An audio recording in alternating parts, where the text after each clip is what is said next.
বিশ্বব্যাপী অন্যান্য সকল ফাস্টফুড আইটেমগুলোর মধ্যে পিৎজা অন্যতম জনপ্রিয় একটি আইটেম। প্রতি বছর বিশ্বব্যাপী প্রায় 5 বিলিয়ন পিৎজা কনজিউম করা হয়, যার মধ্যে 3 বিলিয়নই হয় ইউএসএতে। যদিও পিৎজার প্রচলন শুরু হয়েছিল ইতালিতে, তবে বেশিরভাগ ইন্টারন্যাশনাল পিৎজা চেনের উৎপত্তি হয়েছে ইউএসএতেই। ইউএসএতে পিৎজার চাহিদা ও কনজাম্পশন এতটাই বৃদ্ধি পেয়েছে যে দেশটিতে প্রতি বছর $46 বিলিয়ন পিৎজা বিক্রি হয়, যা দেশটির সম্পূর্ণ কমার্শিয়াল ফুড সার্ভিস মার্কেটে প্রায় 10%।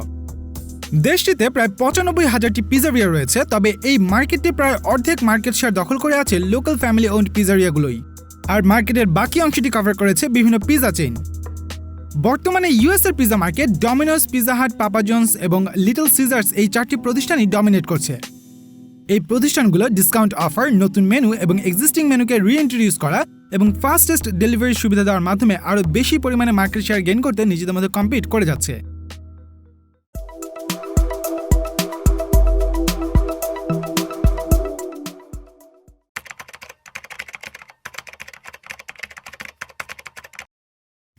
সালের দিকে ইতালির নেপলস শহরে প্রথমবারের মতো পিৎজার প্রচলন শুরু হয়।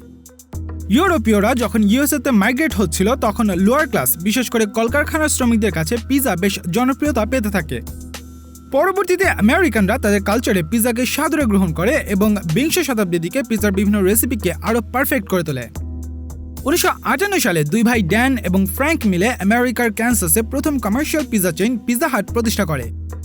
1959 সালে প্রতিষ্ঠানটি তাদের ফ্র্যাঞ্চাইজিং শুরু করে এবং বর্তমানে প্রতিষ্ঠানটি বিশ্বের 100টিরও বেশি দেশে 18,000 রেস্টুরেন্ট পরিচালনা করছে। 2020 ফিসক্যাল ইয়ারে পিৎজা হাটের মোট রেভিনিউর পরিমাণ ছিল প্রায় $12 বিলিয়ন। এছাড়া প্রতিষ্ঠানটির মার্কেট ক্যাপের পরিমাণ প্রায় $40 বিলিয়ন এবং 2020 সালে আমেরিকার পিৎজা ডেলিভারি মার্কেটের 29% ছিল তাদের দখলে। 1959 সালে লিটল সিজার্স নামে আরও একটি পিৎজা চেইন আমেরিকায় তাদের যাত্রা শুরু করে এবং 2020 সাল নাগাদ বিশ্বব্যাপী তাদের আউটলেটের সংখ্যা দাঁড়ায় 5,388টি। এর মধ্যে 1175টি আউটলেট 18টি ইন্টারন্যাশনাল মার্কেটে অপারেট করছে। 2020 সালে প্রতিষ্ঠানটির সম্পদের পরিমাণ ছিল প্রায় $1.15 বিলিয়ন।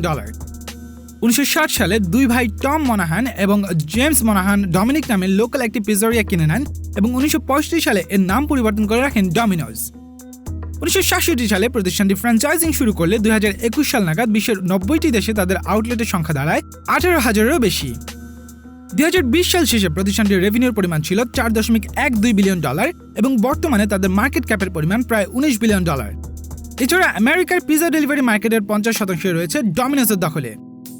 1984 সালে আমেরিকায় পাপা জন নামে আরও একটি পিৎজা চেইন তাদের যাত্রা শুরু করে। বিশ্বের 47টি দেশে বর্তমানে তাদের আউটলেটের সংখ্যা 5,400টি।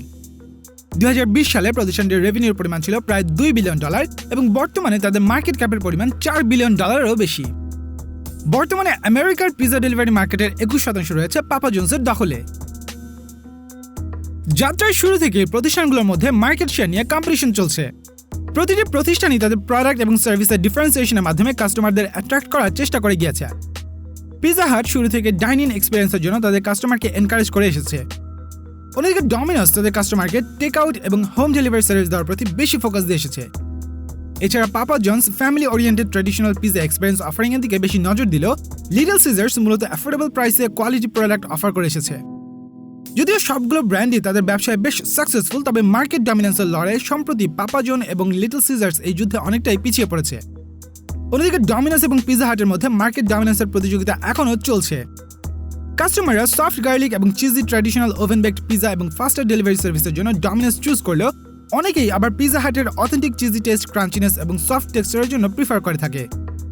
ফার্স্ট মুভার অ্যাডভান্টেজের কারণে পিৎজা হাট 1960 থেকে 80 দশক পর্যন্ত একাই মার্কেট ডমিনেট করতে থাকে। সে সময় তাদের পিৎজার মেনুতে বেশ কয়েক রকমের পিৎজার পাশাপাশি সালাদ, পাস্তা এবং ড্রিঙ্কসও সার্ভ করা হতো। কাস্টমারদের একটি প্রপার ডাইনিং এক্সপিরিয়েন্স দেওয়ার মাধ্যমে পিৎজা হাট এক্সপ্যান্ড করে যাচ্ছিল এবং 1971 সালে তাদের 1000তম রেস্টুরেন্টটি প্রতিষ্ঠা করার পাশাপাশি নিউ ইয়র্ক স্টক এক্সচেঞ্জেও লিস্টেড হয়। অন্যদিকে 1969 সাল নাগাদ 50টি আউটলেট নিয়ে লিটল সিজার্সেরও তখন উত্থান শুরু হয়েছিল এবং পরবর্তী 17 বছরের মধ্যে আমেরিকায় তাদের রেস্টুরেন্ট সংখ্যা বেড়ে দাঁড়ায় 1000টিতে। এদিকে 1967 সালে ডমিনোস তাদের ফ্র্যাঞ্চাইজি এক্সপ্যানশনের জন্য একটি ইনোভেটিভ আইডিয়া নিয়ে আসে। তারা নতুন ফ্র্যাঞ্চাইজি খোলার ক্ষেত্রে এন্টারপ্রেনারদের এক্সিস্টিং কোন ফ্র্যাঞ্চাইজি পরিচালনার দায়িত্ব দিতে শুরু করে। সেখানে সফল হলে ডমিনোস নিজেরাই সেই এন্টারপ্রেনারের জন্য একটি ফ্র্যাঞ্চাইজি প্রতিষ্ঠা করে দেয়। এছাড়া তারা তাদের আউটলেটগুলো স্কুল এবং মিলিটারি বেজের কাছে স্থাপন করে ও অ্যাফোর্ডেবল প্রাইসে পিৎজা অফার করতে থাকে। ডমিনোজের এই স্ট্র্যাটেজিটি বেশ সফল হয় এবং 1978 সালের মধ্যে ইউএসএতে 200তম আউটলেট ওপেন করতে সক্ষম হয়। অন্যদিকে 1980 সালের দিকে ডমিনোজের পাশাপাশি পাপা জনস, লিটল সিজার্সেরও উত্তরোত্তর সাফল্যে পিৎজা হাটের মার্কেট শেয়ার কমতে শুরু করলে পিৎজা চেইনটি তাদের ইতিহাসে বিখ্যাত এবং অন্যতম জনপ্রিয় প্যান পিৎজা মেনুতে অ্যাড করে। প্যান পিৎজার সাফল্যে পিৎজা হাট 1983 সালে পার্সোনাল প্যান পিৎজাও অ্যাড করে মেনুতে। তবে ডমিনোজ শুরু থেকে ফাস্ট সার্ভিস এবং ফাস্টার ডেলিভারির দিকে ফোকাস ছিল, যা ডমিনোজের পপুলারিটি প্রতিনিয়তই বাড়িয়ে তুলেছে এবং 1983 সালের মধ্যে পিৎজা চেইনটির আউটলেট সংখ্যা দাঁড়ায় 1000টিতে। 1984 সালের দিকে পিৎজা হাটের সাথে কম্পিট করার লক্ষ্যে ডমিনোজ 30 মিনিটে গ্যারান্টিড পিৎজা ডেলিভারি করার অফার দিতে শুরু করে। ফাস্টার ডেলিভারির জন্য ডমিনোজ তখন রাউন্ড শেপড পিৎজা এবং প্রথমবারের মতো পিৎজা বক্স ইন্ট্রোডিউস করে। ডমিনোজ, পাপা জনস এবং লিটল সিজার্সের সাথে কম্পিটিশনে এগিয়ে থাকতে পিৎজা হাট 1988 সালে হ্যান্ড টোস্টেড ট্র্যাডিশনাল পিৎজা এবং 1995 সালে স্টাফড ক্রাস্ট পিৎজা ইন্ট্রোডিউস করে। এমনকি 1999 সালে তাদের জনপ্রিয় বিগ নিউ ইয়র্কার পিৎজাকে প্রমোট করার লক্ষ্যে একটি অ্যাড ক্যাম্পেইনে প্রাক্তন আমেরিকান প্রেসিডেন্ট ডোনাল্ড ট্রাম্পকেও ইনক্লুড করে। তবে 90-এর দশক ডমিনোসের জন্য তেমন ভালো যায়নি। 1993 সালে ডমিনোসের বেশ কিছু ডেলিভারি কার অ্যাক্সিডেন্টের সম্মুখীন হয়, যার প্রেক্ষিতে প্রতিষ্ঠানটির বিরুদ্ধে বেশ কিছু মামলা হয় এবং প্রতিষ্ঠানটির ওভারঅল পারফরম্যান্সও ড্রপ করতে থাকার প্রতিযোগিতায় ধীরে ধীরে পিছিয়ে পড়তে শুরু করে। 1998 সালে ডমিনোস ফাউন্ডার টম মনাহান 1000টি আউটলেট সহ বেইন ক্যাপিটালের কাছে কোম্পানিটি বিক্রি করে দেন। 1999 সালে ডেভিড অ্যালেন ব্র্যান্ডন কোম্পানিটির নতুন সিইও নিযুক্ত হন। 2000 সালের দিকে Papa John's better ingredients, better pizza নামে একটি স্লোগান প্রমোট করলে মিথ্যা প্রমোশনের দায়ে পিৎজা হাট পিৎজা চেইনটির বিরুদ্ধে মামলা করে। লস অ্যাঞ্জেলেস টাইমসের একটি তথ্যসূত্রে পাপা জনস মামলাটি হেরে যায় এবং পিৎজা হাটকে $4,68,000 দিতে বাধ্য হয়। সে সময় মূলত পিৎজা হাটই পিৎজা মার্কেট ডমিনেট করছিল। এমনকি 2001 সালে Pizza Hut outer স্পেসও pizza delivery করে ইতিহাস গড়েছিল। অন্যদিকে 90-এর দশকে বেশ কয়েকটি লসুটে হেরে স্ট্রাগল করতে থাকা ডমিনোজ লো প্রাইসে পিৎজা দিতে ফ্রোজেন ইনগ্রিডিয়েন্টস ব্যবহার করতে শুরু করে। কিন্তু কাস্টমাররা ডমিনোজের ফ্রোজেন ইনগ্রিডিয়েন্টস মেড পিৎজা থেকে পাপা জনসের ফ্রেশ ইনগ্রিডিয়েন্টস মেড পিৎজা বেশি প্রিফার করত। যদিও ফাস্ট ডেলিভারি সার্ভিসের ক্ষেত্রে ডমিনোজ সে সময় মার্কেট লিডার হয়ে উঠলেও অ্যানুয়াল সেলসের দিক থেকে তখনও তারা পিৎজা হাট থেকে বেশ পিছিয়ে ছিল। ফলে তাদের মেনুতে কিছুটা পরিবর্তন এনে 2004 সালে চিজি ডট ও 2008 সালে সাব স্যান্ডউইচ ইন্ট্রোডিউস করে ডমিনোজ। তবুও 2003 থেকে 2009 সাল পর্যন্ত ডমিনোসের সেলস প্রতিনিয়তই কমতে থাকে। 2008 সালে গ্লোবাল রিসেশনের প্রভাব পিৎজা চেইনগুলোর উপরও পড়তে শুরু করে। সেই সময় সোশ্যাল মিডিয়া বেশ জনপ্রিয় হয়ে উঠলে অনলাইনে পিৎজা বিক্রিতে পিৎজা হাট বেশ ভালো করছিল। যদিও পাপা জনস দাবি করে 2002 সালে তারাই সর্বপ্রথম আমেরিকাতে অনলাইন পিৎজা ডেলিভারি শুরু করেছে। অন্যদিকে 2008 সালে কাস্টমারদের অর্ডার ট্র্যাকিং ফ্যাসিলিটি দেওয়ার লক্ষ্যে ডমিনোজ প্রথমবারের মতো ট্র্যাকিং সিস্টেম ইন্ট্রোডিউস করে। পিৎজা হাটের সাথে কম্পিট করার লক্ষ্যে 2009 সালে ডমিনোজ নতুন একটি অ্যাড ক্যাম্পেইন চালু করে, যেখানে তারা দেখায় কিভাবে তারা ক্রাস্ট এবং সসেজ ব্যবহার করে তাদের পিৎজাকে রিইনভেন্ট করেছে। এর পাশাপাশি যদি কাস্টমারদের এই নতুন টেস্ট পছন্দ না হয় তাহলে সম্পূর্ণ রিফান্ড করা হবে বলে জানায় ডমিনোজ। মেনু আপগ্রেড করার পাশাপাশি বেশ কিছু নতুন আইটেম ইনক্লুড করে রেস্টুরেন্ট চেইনটি। 2010 সালে প্যাট্রিক ডয়েলকে কোম্পানিটির নতুন সিইও হিসেবে নিযুক্ত করা হলে তার তত্ত্বাবধানে ডমিনোজ টেকনোলজিক্যাল অ্যাডভান্সমেন্টের দিকে বেশি ফোকাস করতে থাকে। 2014 সালে ডমিনোজ তাদের অ্যাপে ভয়েস অর্ডারিং সিস্টেম যুক্ত করে। এর পাশাপাশি অর্ডারিং সিস্টেমকে আরও সহজ ও কাস্টমার ফ্রেন্ডলি করার লক্ষ্যে 2016 সালে তাদের অ্যাপে জিরো ক্লিক অর্ডারিং সিস্টেম চালু করে। বর্তমানে তারা অটোনোমাস ভেহিকল এবং ড্রোন ডেলিভারি নিয়েও রিসার্চ করে যাচ্ছে, যার প্রেক্ষিতে আমেরিকান ড্রোন ডেলিভারি কোম্পানি ফ্লার্টির সাথে কোলাবোরেশন করছে ডমিনোজ। 2016 সালে নিউজিল্যান্ডে ড্রোনের মাধ্যমে সফলভাবে 2টি পিৎজা ডেলিভারি দিতে সক্ষম হয় রেস্টুরেন্ট চেইনটি।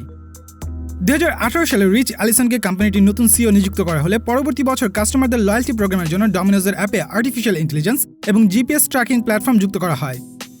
একই বছর অটোনোমাস ভেহিকল ডেলিভারি টেস্ট করার জন্য রোবোটিক্স কোম্পানি নিউরোর সাথে পার্টনারশিপ করে ডমিনোজ।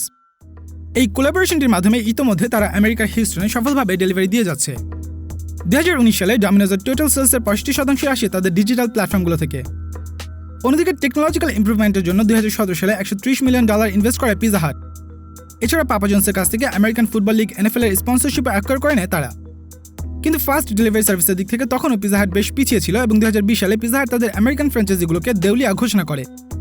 স্ট্যাটিস্টার একটি তথ্যসূত্রে 2010 সালে যেখানে ডমিনোসের রেভিনিউর পরিমাণ ছিল $1.57 বিলিয়ন, সেখানে 10 বছরের ব্যবধানে 2020 সালে তা বেড়ে দাঁড়ায় $4.12 বিলিয়ন। এছাড়া 2017 সালে ডমিনোজ অ্যানুয়াল সেলসের দিক থেকে পিৎজা হাটকে পেছনে ফেলতে সক্ষম হয়। সে বছর ডমিনোজের অ্যানুয়াল সেলসের পরিমাণ ছিল $12.2 বিলিয়ন, অপরদিকে পিৎজা হাটের সেলসের পরিমাণ ছিল $12.03 বিলিয়ন। তবে সে সময়ে বিশ্বব্যাপী পিৎজা হাটের আউটলেট সংখ্যা ছিল 17,000টি, যা ছিল ডমিনোজের তুলনায় বেশি। এডিসন ট্রেন্ডের 2020 সালের ফেব্রুয়ারি মাসের একটি রিসার্চ অনুযায়ী বর্তমানে ইউএসএতে পিজা ডেলিভারি মার্কেটের অনলাইন অর্ডারের 50% মার্কেট শেয়ার নিয়ে ডমিনোস মার্কেট লিড করছে। অন্যদিকে পিজা হাট 29% এবং পাপা জনস 21% মার্কেট শেয়ার নিয়ে অনলাইনে পিজা ডেলিভারি মার্কেট শেয়ারে যথাক্রমে দ্বিতীয় ও তৃতীয় অবস্থান দখল করেছিল। সাম্প্রতিক সময়ে উবার ইটস এবং ডোরড্যাশের মতো ফুড ডেলিভারি কোম্পানিগুলো বেশ গ্রো করছে। এই প্ল্যাটফর্মগুলো ব্যবহার করে কাস্টমাররা অনেক বেশি ওয়াইড ভ্যারাইটি রেস্টুরেন্ট থেকে ফুড অর্ডার করতে পারছে। এমনকি লোকাল রেস্টুরেন্টগুলো বেশ লুক্রেটিভ ডিসকাউন্ট অফার করে যাচ্ছে, যা ডমিনোস, পিজা হাট এবং পাপা জনসের মতো পিজা চেইনগুলোর জন্য হুমকির বিষয় হয়ে দাঁড়িয়েছে। এই ধরনের প্রতিযোগিতা এড়াতে পিজা চেইনগুলো তাদের অনলাইন ও ড্রাইভ থ্রু সার্ভিসকে আরও ফ্লেক্সিবল করার পাশাপাশি তাদের ফিজিক্যাল স্টোরের স্ট্রাকচারও বেশ পরিবর্তন নিয়ে এসেছে। এমনকি আরও এফিশিয়েন্টলি ডেলিভারি দেওয়ার লক্ষ্যে ডমিনোস তাদের আউটলেটের সংখ্যাও বৃদ্ধি করেছে। ফলশ্রুতিতে 2025 সাল নাগাদ বিশ্বব্যাপী আরও 10,000টি আউটলেট স্থাপনের পরিকল্পনা করছে ডমিনোস। এদিকে পিজা হাট তাদের অনলাইন সার্ভিসকে আপগ্রেড করার মাধ্যমে কাস্টমারদের অর্ডার ট্র্যাকিং সিস্টেম আরও সহজ করে তোলার চেষ্টা করছে। তবে মহামারীকালীন সময় কোম্পানিটির বড় বড় ডাইনিং আউটলেটগুলো অকেজো হয়ে পড়ে। এমনকি দীর্ঘ সময় ধরে তাদের মেনুতে কোনো পরিবর্তন না আনার ফলে ফ্র্যাঞ্চাইজিগুলো তেমন ভালো বিজনেস করতে পারছিল না। ফলে বর্তমানে তারা কাস্টমারের অর্ডার এবং তাদের চয়েসের ভিত্তিতে মেনুতে পরিবর্তন আনার পরিকল্পনা করছে। ফোর্বসের একটি তথ্যসূত্রে 2020 সালের নভেম্বর মাসে বিয়ন্ড মিটের সাথে কোলাবোরেশনের মাধ্যমে পিজা হাট তাদের মেনুতে মিটলেস সসেজও যুক্ত করে। তাছাড়া আগামী কয়েক বছরে তারা তাদের মেনুতে আরও কিছু নতুন প্রোডাক্ট যুক্ত করার পরিকল্পনা করছে। পিজা শুধুমাত্র আমেরিকাতে না, বরং বিশ্বব্যাপী ফাস্টফুড আইটেমের মধ্যে শীর্ষ অবস্থান করছে, যার প্রেক্ষিতে মার্কেট লিডার ডমিনোস তাদের সার্ভিসকে টেকনোলজির সাথে মার্জ করে পিজা ওয়ারে এগিয়ে যায়।